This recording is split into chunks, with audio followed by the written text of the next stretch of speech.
Վարչապետ Նիկոլ Փաշինյանը եւ նախագահ Վլադիմիր Պուտինը Կրեմլում քննարկել են ռուս-հայկական ռազմավարական գործընկերության եւ դաշնակցային հարաբերությունների ներկա վիճակն ու հեռանկարները, Եվրասիական տարածքում ինտեգրացիոն գործակցությունը, տարածաշրջանային օրակարգի արդիական հարցերը, մասնավորապես Հարավային Կովկասում տնտեսական եւ տրանսպորտալոգիստիկ կապերի զարգացումը։ Պուտինն անդրադարձել է Հայաստանում սպասվող ընտրություններին, նշելով. հույս ունի, որ ներքաղաքական գործընթացները եւ սրացումները որևէ կերպ չեն վնասի հայ-ռուսական հարաբերություններին։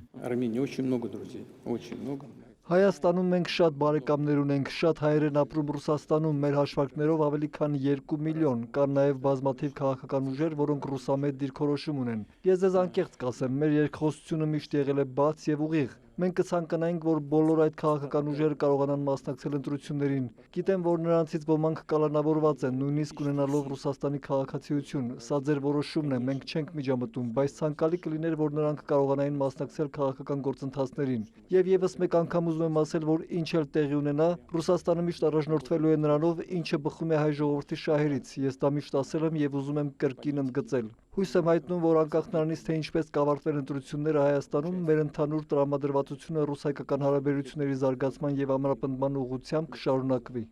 Արձագանքելով Հայաստանի վարչապետը շեշտել է. Հայաստանը ժողովրդավարական երկիր է եւ միշտ կան ակտիվ քաղաքական գործընթացներ։ Նիկոլ Փաշինյանը մատնանշել է, որ Հայաստանում օրինակ սոցիալական ցանցերը 100% ազատ են եւ որևէ սահմանափակում չկա։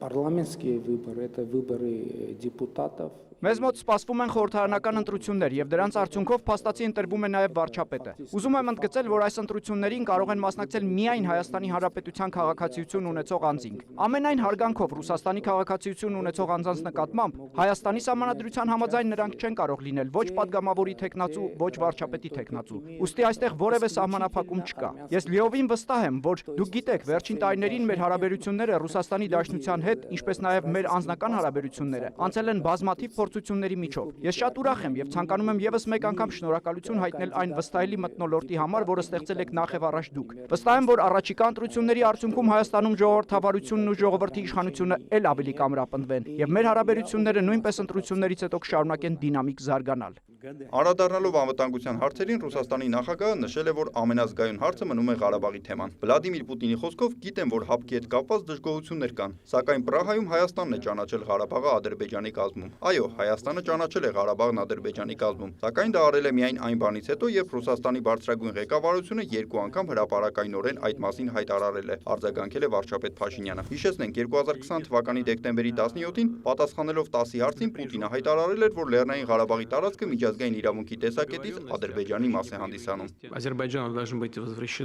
Միջազգային իրավունքի տեսանկյունից ես այդ մասին արդեն ասել եմ, բոլոր այդ տարածքները Ադրբեջանի Հանրապետության անկախտելի մաս են։ Ինչ վերաբերում է Ղարաբաղի խնդրին, ապա Փաշինյանը նշել է, որ ինքը թափանցիկ եւ հրապարակայնորեն հայտարարել է Հայաստանի Հանրապետությունում, որ մենք չպետք է շարունակենք Ղարաբաղյան շարժումը, որովհետեւ Հայաստանի եւ Ադրբեջանի միջեւ արդեն հաստատվել է խաղաղություն, եւ Հայաստանն ու Ադրբեջանը ճանաչել են միմյանց տարածքային ամբողջականությունը, քաղաքական անկախությունը եւ ինքնիշխանությունը 1991 թվականի Ալմա-Աթայի հռչակագրի հիման վրա։ Այսպիսով մենք փոխադարձաբար ճանաչում ենք, որ անկախ Հայաստանը 100%-ով նույնական է խորհրդային Հայաստանին, իսկ անկախ Ադրբեջանը 100%-ով նույնական է խորհրդային Ադրբեջանին։ Կարծում եմ, որ սա բավական ամուր հիմք է խաղաղության հետագա զարգացման համար։ Վարչապետը նշել է, որ Հայաստանը ՀԱՊԿ-ի հետ ունեցած խնդիրները եւս երբեք չի թաքցրել։ Наши проблемы с ОДКБ тоже мы никогда не скрывали, потому что у нас в 2022 году 2022 թվականին ունեինք կոնկրետ իրավիճակ եւ իմ կարծիքով ՀԱՊԿ մեխանիզմները պետք է գործեին, սակայն չեն գործել։ Եվ դա իհարկե հանգեցրել է այն իրավիճակին, որն ունենք ՀԱՊԿ-ի հետ հարաբերություններում։ Մենք ներկայումս չենք մասնակցում ՀԱՊԿ գործունեությանը մի պարզ պատճառով։ Մենք մինչև օրս չենք կարողանում մեր ժողովրդին, մեր քաղաքացիներին բացատրել, թե ինչու ՀԱՊԿ-ը չարձագանքեց այն պարտավորություններին հակառակ, որոնք ամրագրված են հավաքական անվտանգության պայմանագրով։ Ինչ վերաբերում է տնտեսությանը, ապա այն զարգանում է լավ տեմպերով, նշել է Ռուսաստանի նախագահը։ Հայաստանի ղեկավարն էլ ասել է, որ հայ-ռուսական հարաբերությունները դինամիկ զարգանում են նոր իրողությունների պայմաններում, երբ վերջապես Հայաստանի ու Ադրբեջանի միջև խաղաղություն է հաստատված։ Վարչապետն ընդգծել է տնտեսական համագործակցության կարևորությունը, նշելով, որ Հայաստանի անկախությունից ի վեր առաջին անգամ գործում է երկաթուղային կապ Ռուսաստանի հետ Ադրբեջանի տարածքով։ Վլադիմիր Պուտինն անդրադարձել է Հայաստանի քննարկումներին Եվրամիության հետ հարաբերությունների զարգացման շուրջ։